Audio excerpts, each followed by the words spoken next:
नमस्कार दोस्तों, मैं हूं विनोद प्रजापत और आप सभी का हार्दिक स्वागत करता हूं आपके अपने YouTube चैनल पर। दोस्तों, आज के इस वीडियो में हम बात करेंगे कंप्यूटर जनरेशन के बारे में कि कंप्यूटर की कितनी पीढ़ियां थी और उन पीढ़ियों में क्या क्या मेन एलिमेंट्स थे, उनमें क्या कमियां थी, क्या उनके एडवांटेज थे और क्या उनके डिसएडवांटेज थे। ये सारी जानकारी हम जानेंगे इस वीडियो में। दोस्तों, इस वीडियो को शुरू करने से पहले आपसे मैं एक बात कहना चाहूँगा कि अगर आप इस चैनल पर नए हैं तो इस चैनल को सब्सक्राइब अवश्य कर लें ताकि आपको आने वाले जो वीडियो हैं इसी तरह के लेटेस्ट जो जानकारी है वो आपको सबसे पहले मिलते रहें। तो दोस्तों, वीडियो की तरफ बढ़ते हैं।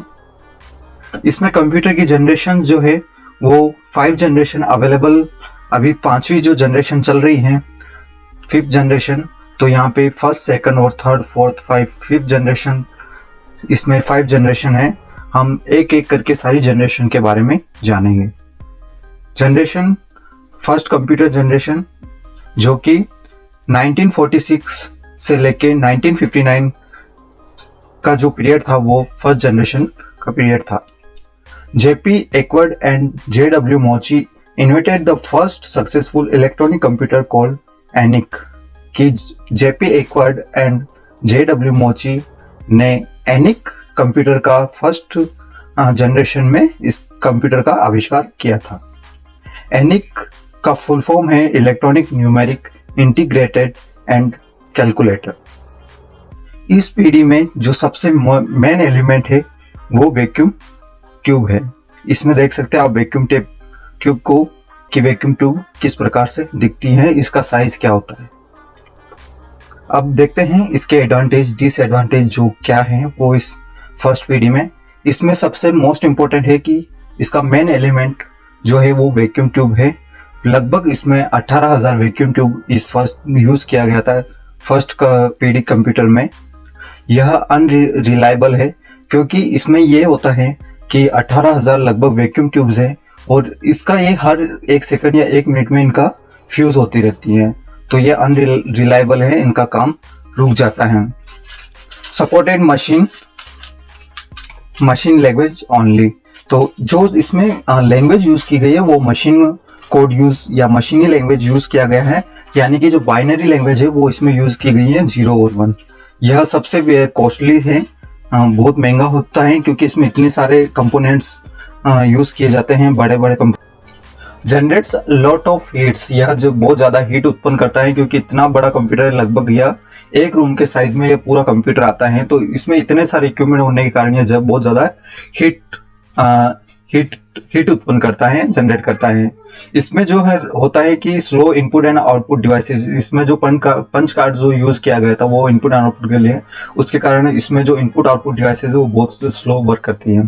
इसका साइज मैंने जैसे बताया कि एक कमरे के साइज के लगभग लेता है, इतना ज्यादा ह्यूज साइज है इसकी, बहुत ज्यादा बड़ी साइज है ये। अब नीड ऑफ एसी, इसमें जनरेट बहुत ज्यादा हीट जनरेट करता है तो उसको ठंडा करने के लिए इसमें बहुत ज्यादा एसी यूज की जाती है, इसमें एसी की जरूरत होती है। यह पोर्टेबल नहीं है क्योंकि एक कमरे के आकार का जो कंप्यूटर है उसको कहीं पे भी ले जाना लाना मुश्किल क्या, नामुमकिन है, तो यह नॉन पोर्टेबल है। कंज्यूम लॉट ऑफ इलेक्ट्रिसिटी की, इसमें 18,000 वैक्यूम ट्यूब्स और एक कमरे के आकार का कंप्यूटर होने में इतने में बहुत सारी डिवाइसेस यूज होती हैं, तो उसमें बहुत ज़्यादा इलेक्ट्रिसिटी यूज होती है। देख सकते हैं आप इमेज को कि जो फर्स्ट जनरेशन का जो कंप्यूटर है वो लगभग इतना एक कमरे के आकार का है, जिसमें सभी इसके जो पार्ट्स है वो अलग अलग पार्ट्स हैं और वो भी बहुत बड़े बड़े साइज में। अब बढ़ते हैं सेकंड कंप्यूटर जनरेशन। इसका जो टाइम था वो है 1959 से 1965 तक सेकंड जनरेशन का टाइम पीरियड था। इस second generation computer were based on transistor instant of vacuum tubes. इस सेकंड जनरेशन में वैक्यूम ट्यूब की जगह ट्रांजिस्टर का यूज किया गया है। तो ट्रांजिस्टर के आने के बाद जो वैक्यूम ट्यूब यूज की जाती थे, उसके बाद ट्रांजिस्टर आने से इसकी साइज बहुत कम हो गई है कंप्यूटर की। बढ़ते हैं इसके एडवांटेज और डिसएडवांटेज की बात। तो इसमें सबसे मेन एलिमेंट जो है, मेन कंपोनेंट है वो ट्रांजिस्टर इसमें यूज किया गया है। Reliable in comparison to first generation computer, कि यह फर्स्ट जनरेशन कंप्यूटर के मुकाबले रिलायबल है, क्योंकि इसमें जो ट्रांजिस्टर है वो इतना डैमेज नहीं होता है जितना कि वैक्यूम ट्यूब्स हर सेकंड डैमेज होती रहती हैं।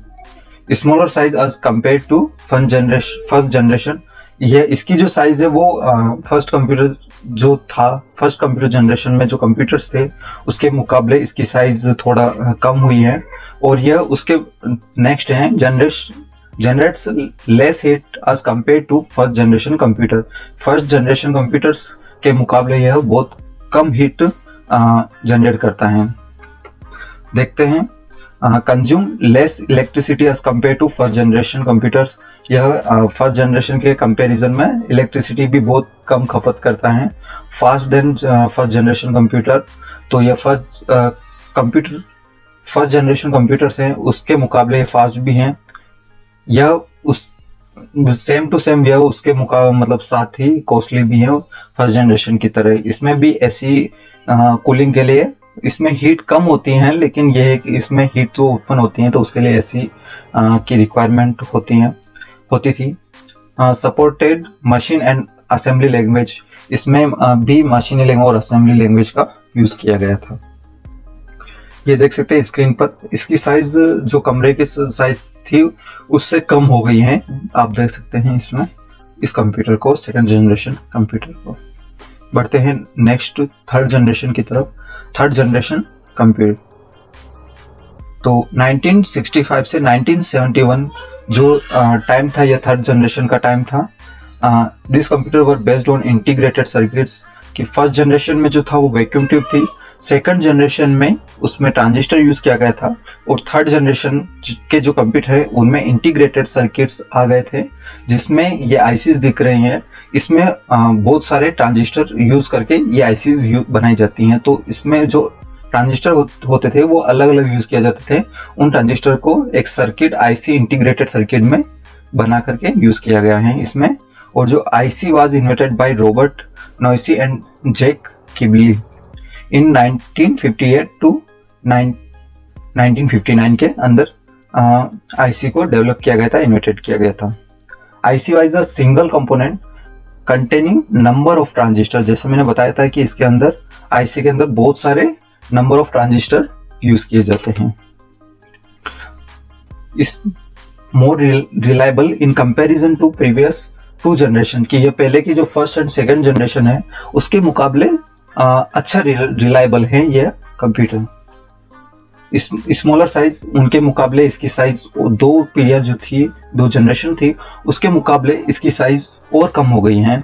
इसमें जनरेट्स लेस हीट, ये दोनों जो जनरेशन है उसके मुकाबले कम हीट जनरेट करता है, ये दोनों से फास्टर है। इसका मेंटेनेंस जो आता है वो भी बहुत कम है। यह इन दोनों बाकी की जो जनरेशन थी उन दोनों जनरेशन के मुकाबले यह इलेक्ट्रिसिटी भी कम यूज करता था। इसमें जो मेन कंपोनेंट है वो आईसी यूज की गई थी। आईसी का फुल फॉर्म है इंटीग्रेटेड सर्किट्स। इसमें भी एसी की रिक्वायरमेंट थी।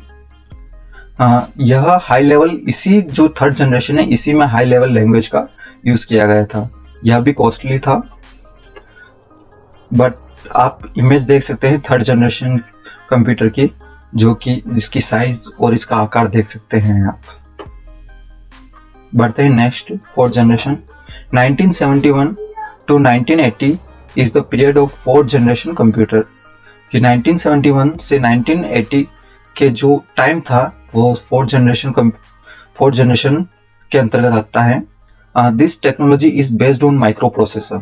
जो माइक्रो प्रोसेसर यूज किया गया था वो फोर्थ जनरेशन में यूज किया गया था।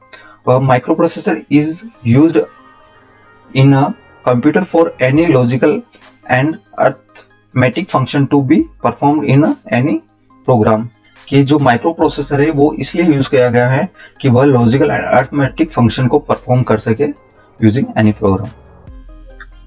इसमें जो graphic user interface technology was exploited to offer more comfort to users, कि जो ग्राफिकल यूजर इंटरफेस जो टेक्नोलॉजी वो फोर्थ कंप्यूटर जनरेशन में आने के बाद यूज़र ज़्यादा कंफर्ट हो गया है, वो अच्छे से काम करने लग गया है, कंप्यूटर के साथ अच्छे से काम करने लग गया है यूज़र। 4th जनरेशन में VLSI टेक्नोलॉजी यूज की गई थी। VLSI very large small integration इसका फुल फॉर्म है। यह वेरी चीप, मतलब जो पिछले तीन जो जनरेशन है उसके मुकाबले यह चीप था। पोर्टेबल एंड रिलायबल, यह एक जगह से दूसरी जगह आसानी से ला जा सकते हैं। जैसे कि वो जो पहले जो बड़े साइज में थे, एक कमरे के साइज में, उनको लेना और ले जाना बहुत मुश्किल होता था। इसमें पीसी का यूज बड़ा है, इसकी साइज बहुत कम हो गई, very small size. Great development in the field of networks, इसमें बहुत बड़ा डेवलपमेंट हुआ है। नो एसी रिक्वायर्ड, इसके लिए कोई एसी की जरूरत नहीं होती क्योंकि ये इतना हीट जनरेट नहीं करता है। और इस पीढ़ी में कंप्यूटर इजीली बनने लगे थे और इसी 4th जनरेशन में इंटरनेट इंट्रोड्यूस हुआ था। ये देख सकते हैं आप 4th जनरेशन कंप्यूटर को। अब बढ़ते हैं 5th computer generation. The period of the 5th generation in 1982 onwards, कि 1980 से अभी तक का जो समय चल रहा है वो 5th जनरेशन का है। अभी 5th जनरेशन में ही अब काम चल रहा है।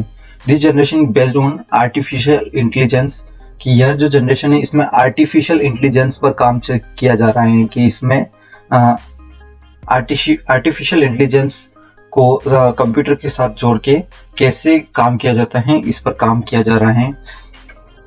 The aim of the 5th generation is to make a device which could respond to natural language input and are capable of learning and self-organization. This generation is based on ULSI ultra large scale integration, कि यह जो generation है इसमें ULSI पर काम किया जा रहा है, यानी नैनो टेक्नोलॉजी पर काम किया जा रहा है। इसके जो मेन कंपोनेंट जो है वो ULSI टेक्नोलॉजी यूज की गई है। Development of true artificial intelligence, इसमें ट्रू आर्टिफिशियल इंटेलिजेंस को डेवलप किया जा रहा है। बहुत